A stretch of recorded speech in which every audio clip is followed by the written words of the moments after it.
Hey, thanks everybody for joining us for another edition of the SDR Break and Build. I've got my good buddy Ryan on the line. Ryan, how you doing today, man? I'm doing amazing. Right? It's Thanksgiving in a couple of days. I'm getting ready for the turkey. Yeah, I know. Same here. I'm really excited to start gaining weight again. Um, so, you know, a lot going on right now. A lot to talk about. Just glad that everybody, if you grab your lunch, grab your sandwich, let's break it down, and we'll build it back up. Um, Last time it was about half an hour. It ended up being a little short. So I have this extended out to 45 minutes. And if you can hang out for the whole time, great. If not, we're going to be obviously recording this and you can jump on the YouTube after to download on everything that we talked about. So Ryan, I got a few things here. I've got one social touch that I got through LinkedIn. I got an email chain, and then I got one voicemail that came through. So if you want, I could just kind of start bringing those up and we can dive in. That sounds great. Excited. Awesome. All right, I'm going to go ahead and share my screen here. Get the desktop going. I've got the sound. I'll move this out of the way. Move this out of the way. And go ahead and bring this up. So this, as you guys probably have gotten in the past, Brian, can you see that okay on my screen? Yeah, it's coming through nice and clear. Yeah. And, definitely this is one of those situations where for me on LinkedIn, I pretty much accept anyone who reaches out to me if it looks like they're somewhat relevant to what I'm doing, or even if they're not. I mean, it kind of depends on what day it is and, how I'm feeling. I know that that's really not the way that you're supposed to use LinkedIn. Like, you're supposed to wait until you actually know the person to connect. But I pretty much connect to anybody. And in this scenario, the individual, reached out, connected to me. It was a cold connect, and then followed up with this message. So it just says, "Hey, David, my name's etc. I was wondering if I can get 15 minutes of your time to show you a really cool application we have built, the name of it, the app. And I'd be more than happy to give you a call at your convenience. Let me know what day and time works for you. Thanks." And I mean, a couple of things here is, like I said, I don't really use LinkedIn correctly. I know that you're supposed to keep it tight, but I learn a lot on LinkedIn, and I learn a lot from people outside of my industry who I connect to. And so I enjoy, the process of like meeting people and connecting and building my network. So I think thing number one about this is there's stuff going around right now where it's like the connect and pitch on LinkedIn. And so you reach out and connect, and then you immediately pitch. And as you can see, that's kind of what happened here. And I would definitely recommend against that. And Ryan, I want to get your thoughts. I would definitely recommend against the connect and pitch, because I think that just like any of these other things we're talking about, first you're connecting with someone so you can get a lot of information about them on LinkedIn, about what they're into and what you might be able to help them with. And, by connecting, you can start to share helpful things that might push them forward a little bit in their career and actually help them and make you look better. So by doing the connect and pitch, I feel like you're immediately, going straight to the commercial relationship without building up that trust. So I wasn't really happy with this. Ryan, what are your thoughts? Yeah, so I might have a different perspective here because, like you, David, I actually connect with a lot of folks, even if we haven't met in person before, or we've engaged in a deep, whatever business discussion or whatever it might be. I used to be that way early in my career, but for the last 2 years or so, since I started Inside Sales Bootcamp before we merged with Sales Bootcamp, I kind of took a different perspective and started connecting with as many people as possible for a couple of reasons. One, similar to what you had described here is a way to actually learn from others. I'm very, very curious to see what other people are talking about, how they're using LinkedIn, and just become a learner of how to use social, because I'm a big advocate of not believing the quote unquote experts, right? Because they always have an agenda. So experience for yourself and then form your own opinions. So the concept of the connect and pitch to me is an interesting one, because if you think about social as another channel or another touch, as we even kicked off here, what makes it any different than sending an email or even an in-mail, right? You're basically just hacking LinkedIn's paid version to get a message out there. And if you run the numbers, you might actually find that this works over time, right? Hey, I'm reaching out to you. You see me. If you connect with me, you see my advertisement, right? This is what I'm about. You connected. Hey, I wanted to continue this conversation. Now, when I look at this messaging with the connect and pitch, I think you can go about it in a much more personalized and effective way, of course. But I've actually seen the connect and pitch work really well. I actually deploy this tactic where I'm connecting with leaders, founders of companies out the gate, leading with it's a personalized intro in the first place. So I don't just blind connect. I say why I'm trying to connect with them in the first place. And it's the reason, right? It's just like an email. I even include a video snippet in there. And it seems to work out well. Now, if we're going to break this down and build it back up, we both have different perspectives here. We might start by trying to align better with your background and why I connect with you in the first place, and why there might be some synergies before getting right into your product or service. But I think there is also a time and a place for using this connection to then, kind of get right to the point. So that's my perspective on things. I think we would want to think about why we're using social in the first place, who we're engaging with in social, and what's the purpose or intent of this touch, right? Yeah, no, it's a really good point. And in one of the emails that I brought up as well, there's no real relevance to me and the problems that I'm trying to solve in the message. It's just basically, it's something that we talk about a lot on the Break and Build, in that it's all about this person and what they're doing. I really like your approach of, there's got to be some context of why this cool application that they put together would make my life better. And right. I don't see that there. So that could be, the first sentence. Maybe I'm old school or just old, but the grammar is an issue for me in this. And the fact that they didn't, capitalize the I, and it should have said built and that type of thing. Like, if you could take, 2 minutes and just make sure that, especially if you're cutting and pasting, like, just make sure that the grammar is right, because to me, it's kind of a turnoff. What do you think? Sure. Yeah, absolutely. And that would be my follow-on point. So if we're going to break this down if we're going to go with a connect and pitch strategy, right, let's at least follow our principles that we use from the Break and Build in the past. Like, first, let's read it out loud. What are we trying to say? And that's going to help us actually uncover some of these issues with grammar, hopefully, and nail it, right? Nail it before you scale it. If you're going to use this template, make sure it looks good. And we're still going to make some mistakes here and there, but there's some clear grammar issues here. And then, again, getting back to the why you now, or the so what, right? Why you is not really here. He's getting right into him. My name is, I was wondering if you had time for me. I have this application, really cool. So what, right? It's not passing those tests. Yeah. I think there's two learnings from this is, one, use the connect and pitch, based on your purpose. As you said, maybe it's not the right way for certain people. But two, if you do it, let's follow those basic principles of trying to provide value, getting into the WIFM, and pass that so what test. Great. Good. So it looks like we got a comment coming up. I'll bring up the next one that I have here, Ryan, as you're checking that out.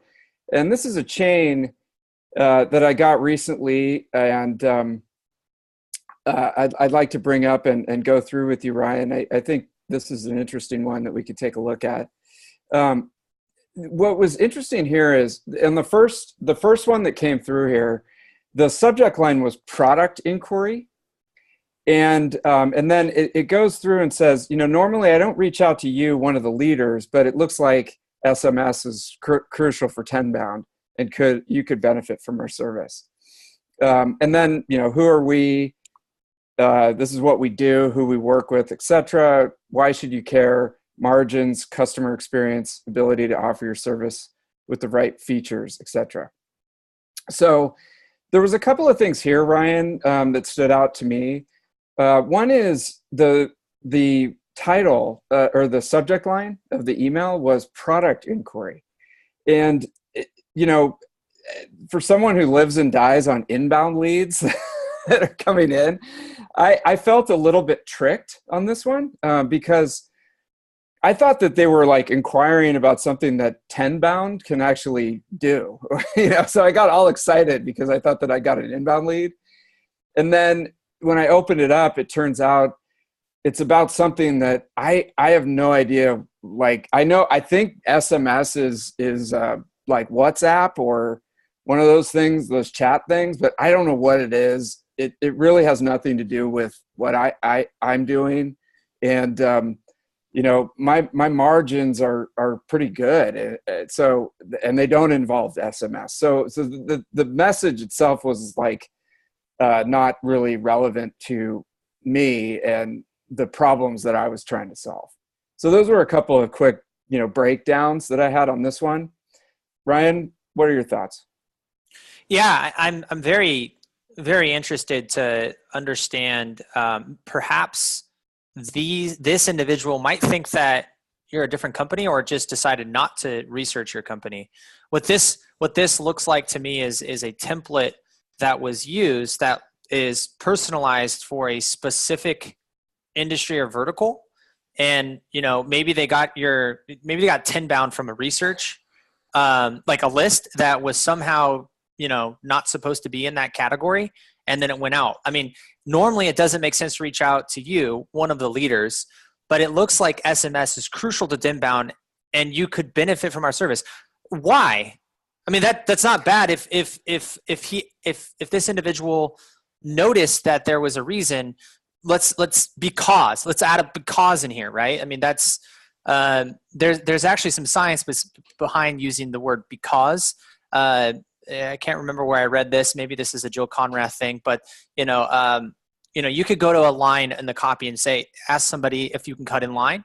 Can I cut in line? Chances are people aren't going to allow you to cut in line. But if you add the word because I need to make a copy, even if it's, of course I need to make a copy, people are like 90% more likely to let you cut.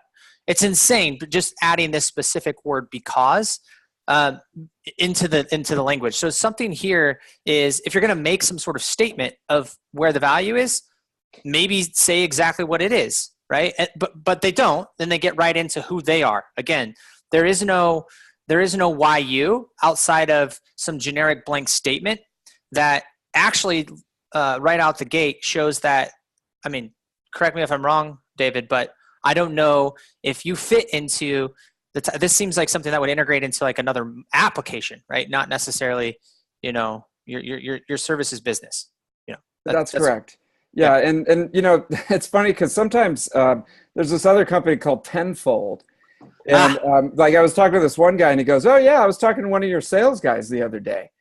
And I go, what do you mean Tenfold? And he's like, yeah, because it sounds the same, but okay, innocent mistake. And I think that having the power of these email platforms to project your message, you can get in trouble with those because, like you said, the Tenbound was probably just a token that got pulled into a template and really has nothing to do with me or what I'm doing. But to your point, if it said, hey, David, normally I don't reach out to leaders, but if increasing your margins is important to you and you want to focus on customer experience, then I would love to have a conversation with you about how we can help. I mean, that kind of puts the why you and why now right in the first sentence. And it doesn't even have to say, I don't need SMS, Right. But I do need more customers and I need a higher margin. So, and we all need that. I mean, I hope so.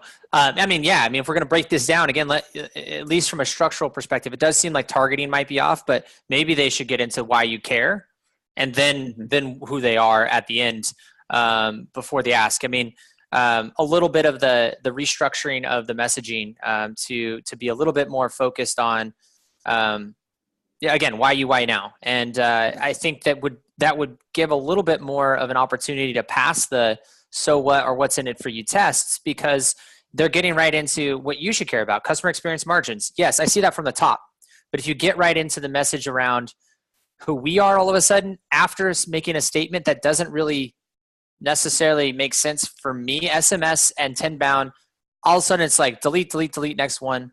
You tricked me with the good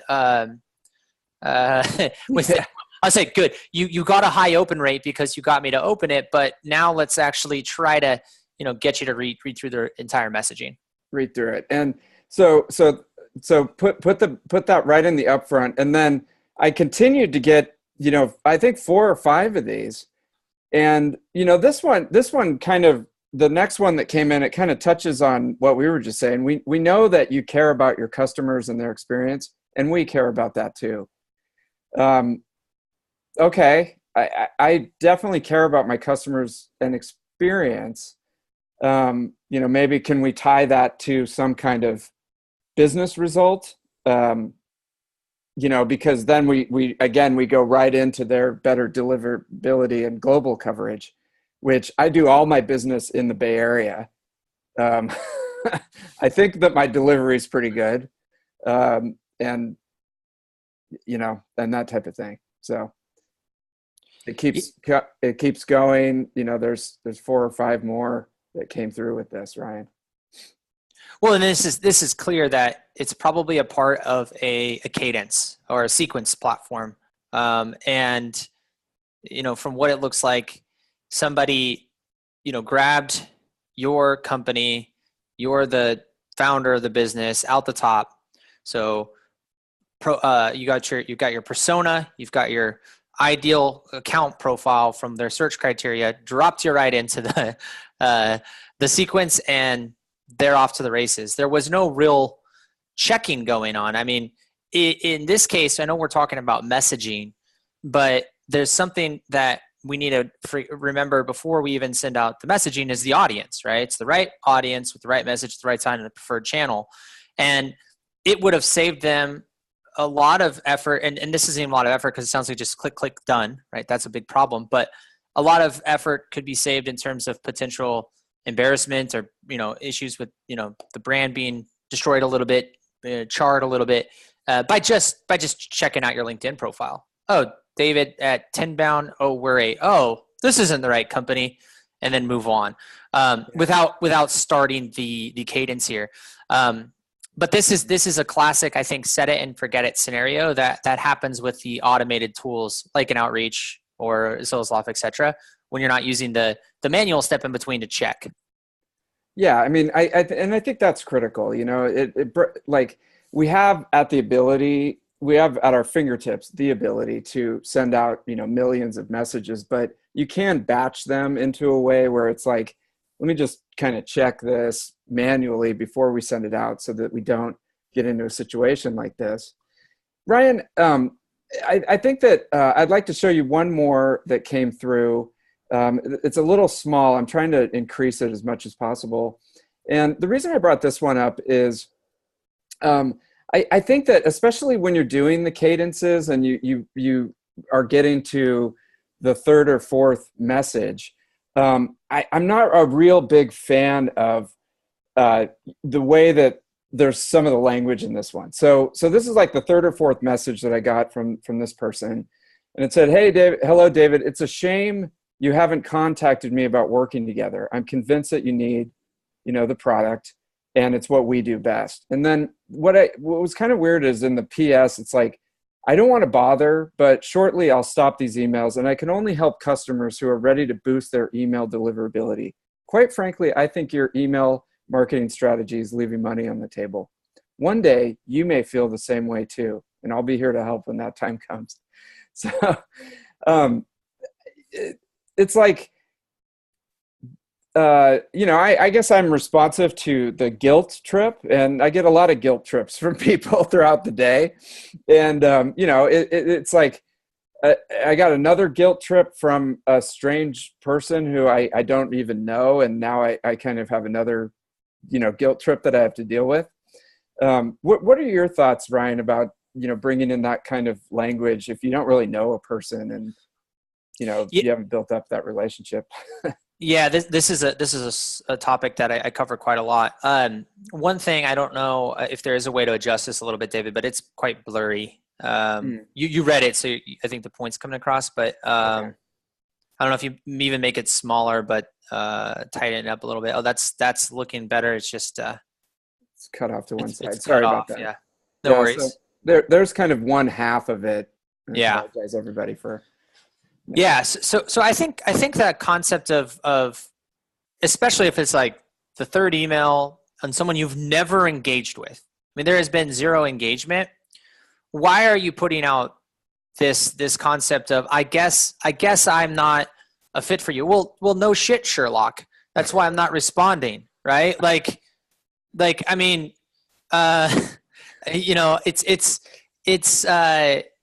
it's clear that it's not a fit. It's either I'm busy or you're not saying the right things, but like you're not going to guilt me into getting a response here. I have a different perspective if we've engaged and we're late in process and you're giving me some sort of, yes, I will respond within this time frame. That time frame passes. I send you 3 or 4 emails with a, with calls behind that, voicemails, and you're ghosting me after engagement. That's a very different situation where you can use things like, is this still a priority? And, leave it at that. Or you mentioned that these things were a priority and it's clear that you're now going in another direction. I'll be here, when you're ready. Like you could use those things once there's like an actual sales conversation. I still, I'm on the fence on that tactic. It does work, but for certain situations, but I'm not that type of person. So I'm not for this. And I'm certainly not for this when you're cold outbounding to somebody, right? I mean, this is insane. There's zero value. And again, so what? Thanks for that comment. Delete. Actually, spam. Stop emailing me. Right. That's my perspective. I think, I can feel your passion behind that. And a couple, one of the comments was funny from Michael. He said, we've been using this tactic for years. I think, to your point, it's kind of like texting. Cold texting it is a little tricky because you get a lot of those spammy cold texts that come through for like Viagra and things like that. Or maybe it's just me that get those. But you get these texts, and it's too soon, I think, to go cold with the texting. I think that if you've actually had a conversation with somebody and you did some discovery and you get into a relationship, sure, you can text them. And you kind of, if you feel like it's a good way to communicate, you can move to text. I think it's a good way to close deals and build a relationship with people. But it's the same, I think, with guilting people in your emails. Like Ryan said, if you had a great a great initial call, that you can add value, and now they just kind of went dark, then maybe you can say, like you said, Ryan, like, you really did seem interested in this. I think it can add a lot of value. Let's get it back on the calendar. But going cold with the guilt, I don't know. It didn't work for me. So. Yeah. And I mean, it's just one of those things where let's think about why we're doing this in the first place. I did this presentation called Outbound with Purpose. And this is the problem with automation and the day of the modern sales tools, is that we forget about why we're doing this in the first place. There's a human on the other side here. And if you passionately, genuinely believe that you can help these individuals and their companies with your product or service, you don't have to resort to these tactics in order to get engagement. Like that's the thing that we should think about in our messaging is is how are we going to deliver a message that resonates with this individual, the problems they potentially have, and the services that we can provide, and understand that those people are freaking busy, and it's not their fault that they're not responding to your messaging when there's never been any engagement, right? You've got to keep trying. You got to do better. You've got to do better. Well, and the last quick thing on that, Ryan, is, the first thing you do, especially if you're a newer SDR, I always recommend that you really become an expert in the target persona and the pain points that they have. Who are they? What are they dealing with? Where do they go for information? What kind of problems are they, facing every day? And really become an expert in that. Like, even if you don't know much about your own solution and how your products work, that can come almost secondary to trying to get inside the head of who you're actually reaching out to. And it really even comes back to when you're scoping out companies that you want to go and work for. Like, if you've got 2 or 3 companies that you're really interested in, which one can you envision yourself getting into the pain points and the personas and really becoming an expert there? If there's one company that's higher on that scale, definitely go. I would get into that, because that's what you're going to be doing for 40, 50 hours a week. And then just taking it back to this messaging, like if you bring up one of those emails that you're about to send out, and you take a look at it, you realize, hey, this isn't the right kind of company. This isn't the right person. Now I'm going to send him 6 emails. I mean, that's not going to look very good. I'm not really helping. I'm more actually hindering my own chances of getting a meeting in my company. So that's my little soapbox there. Ryan, one other question came in. I've got voicemail queued up that we can take a listen to. Are you able to access the questions? Questions. Hold on. Let me see them. Yep. Here they are. Yo. I did not see that. I was looking at comments. So yeah, here we go. So how much research do you believe SDR should be doing prior to an email, from LinkedIn to Google to 10Ks? And what point does it go from strategic to call avoidance? Mm-hmm. Yeah. That's a great question. I think that's a great question. You want to start with that? Yeah. I mean, actually, we did a webinar yesterday called the Rise of the Silent Sales Floor with David Premer. You guys go to YouTube and put in David Dulany or Tenbound and watch that, because we talked about that. But anyways, I think that Steve Richard from Vorsight, and now he runs Exec Vision, had the best approach to keep it quick but get enough information, is just the 3x3.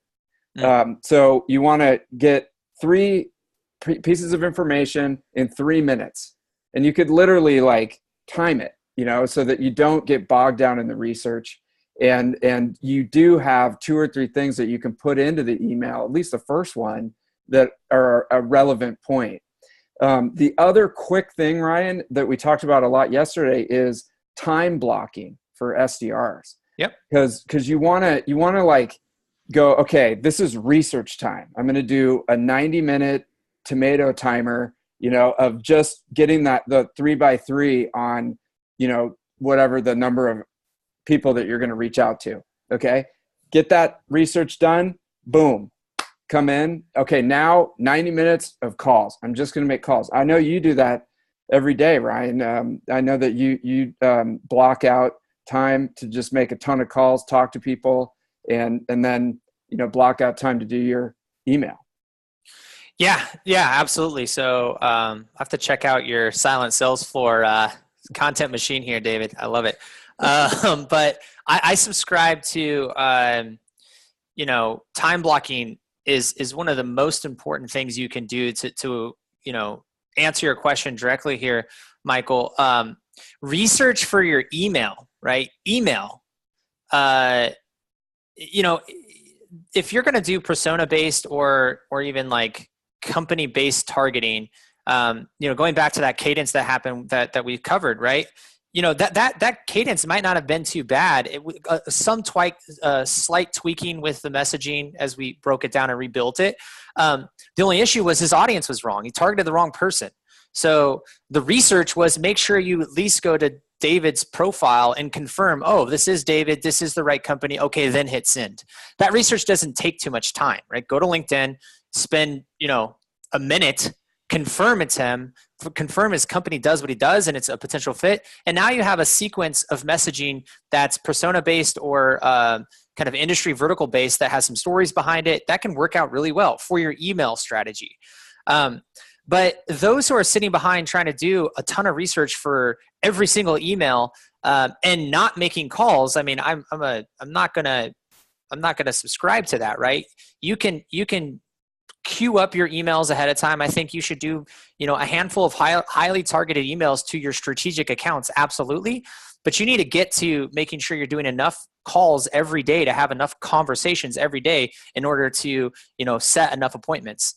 That's just the way it's going to work out long term. So time blocking is huge so that you're doing the email writing. And if you're going to spend a shit ton of time researching to write very, very targeted emails, do that in hours that are outside of your golden calling hours. And that's on their own time. It shouldn't be a part of your SLA to allow for that. Yeah. I mean, Ryan, nobody wants to hear it, but a lot of the best SDRs and sales reps out there and business people in general, they're also working after the kids go to bed, after everybody else is sleeping. They're doing that research. They're putting those emails together and they're putting in that extra time. It sounds corny, but it's at the end of the day, you don't want to be sending out emails that are just going to go straight to the spam folder. So you got to put in a little bit of time, and you don't want that to break into your call time. But hey, we've gone about half an hour.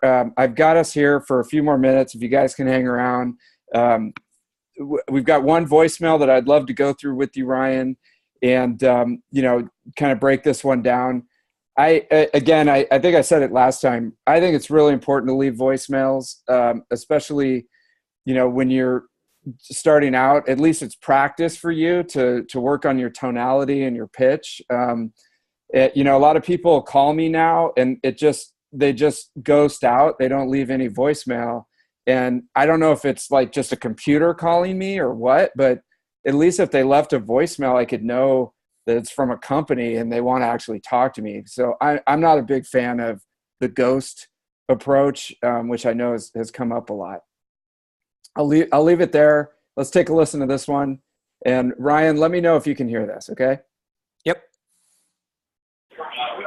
Hey, Ryan. I'm reaching out because I sent over an email a couple days ago, a little bit about we're increasing your response rate with subs, working with companies like Turner, Webcore, Balfour Beatty, Hathaway, and all the way down to smaller mid-size and small shops there. When you get a chance, could you call me back here at 9244? And again, happy Thanksgiving, and talk to you then. Bye.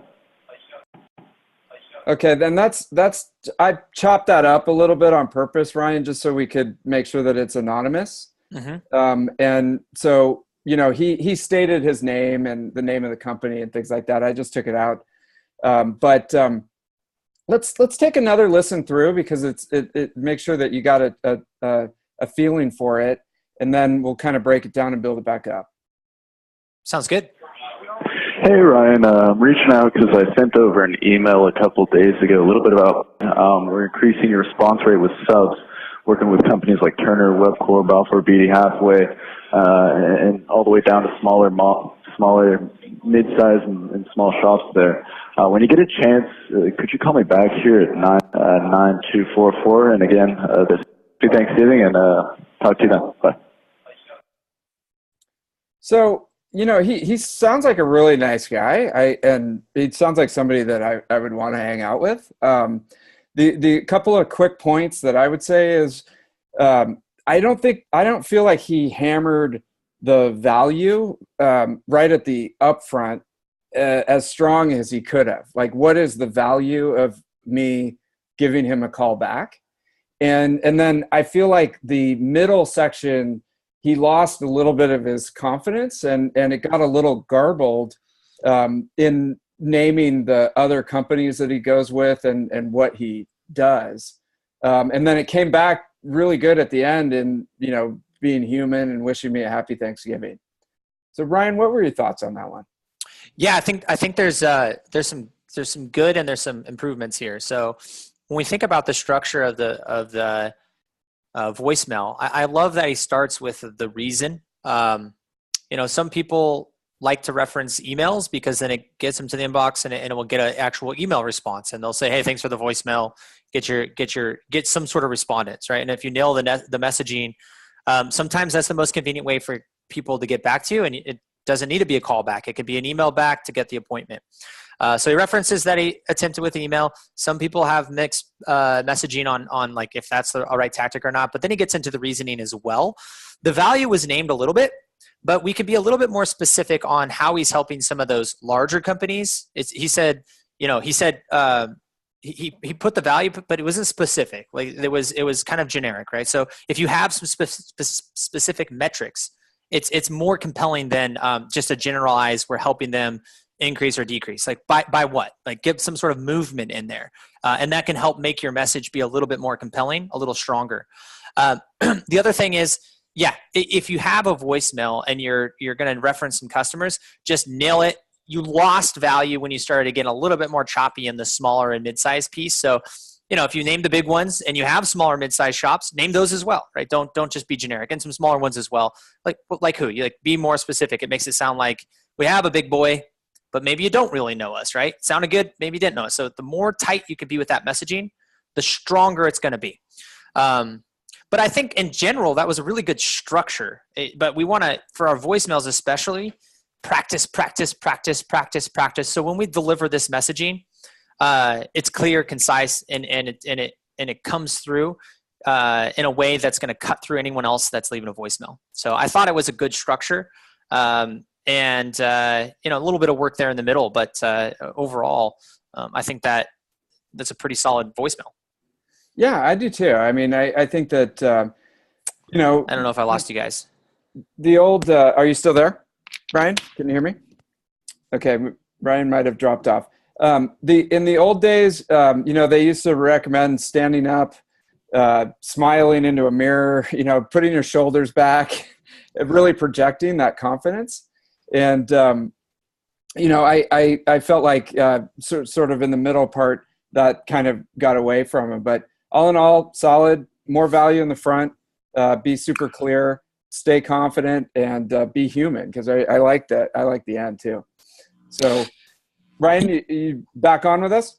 Yeah, I am. It just froze for a second. And we got another question that popped in as well. Yeah, sure. We still have time to answer. Yeah, I got a couple minutes here. Yeah. So what are your thoughts on using Outreach feature to match the prospect's area code? So I think this is called local presence, for those that might be aware of that terminology, as opposed to allowing the prospect to just see the number calling.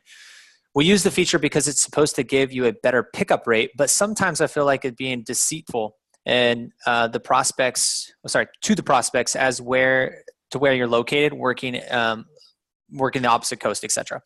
So the local presence question. This one comes up actually a lot. I'm curious to hear your thoughts on this, David. Yeah, I think the local presence is kind of like the have you been eaten by an alligator email. It worked probably like 5 years ago when it first came out, but people seem to be catching on to the fact that you're not actually, the vet or, your wife calling or something like that. So they're kind of hip to that, but it still works. And I would use it. I mean, anything that's going to be able to broker conversations and get you on the phone with people, go ahead and use it. I wouldn't feel bad about it. It's just part of the technology landscape. But the only thing I could say is, even when I get one of those, I usually let it go to voicemail just to see who it is.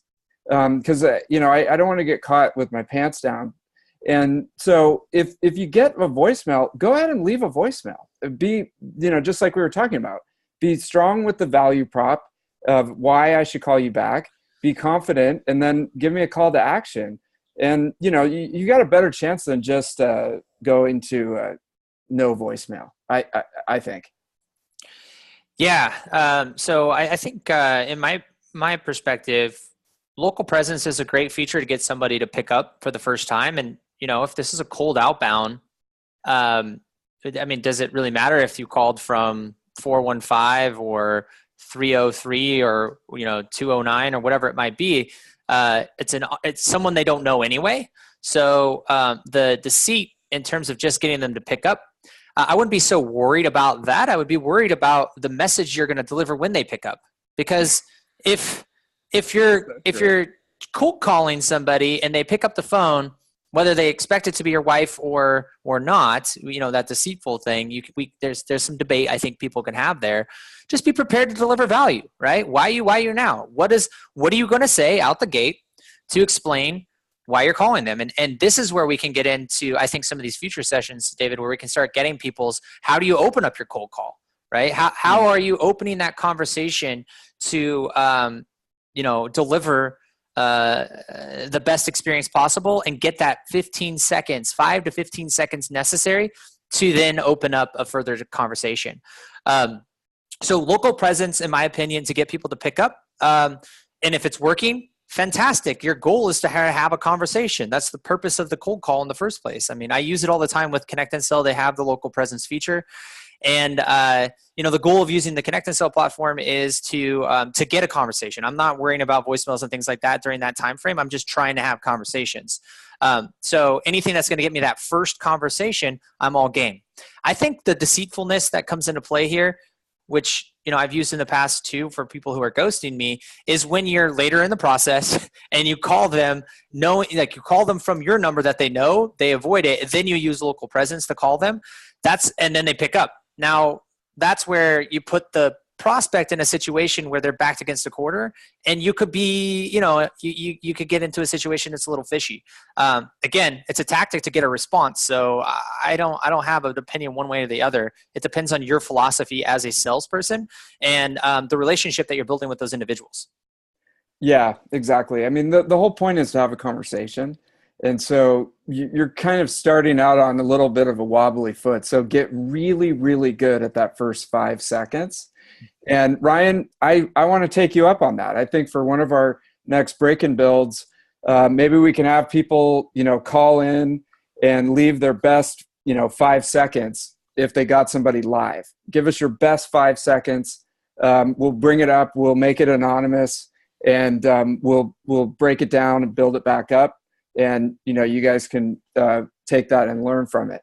So great idea. Ryan, everybody, this has been awesome. I'm glad that we added a few extra minutes here.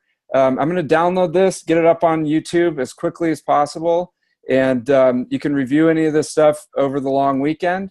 Again, it's up on the screen. If you can make it down to the meetup on December 6th, we'd love to see you there. We've got about 100 people registered so far, so you're going to be sure to meet somebody who could be impactful for yourself and your career. And hopefully Ryan can make it too. So I'll be there. Awesome. Yeah, I'll be there. Awesome. Well, happy Thanksgiving, everybody. Thanks again for joining us, and we'll see you at the meetup, hopefully. All right. Happy Thanksgiving, David. Okay. Bye-bye. Bye.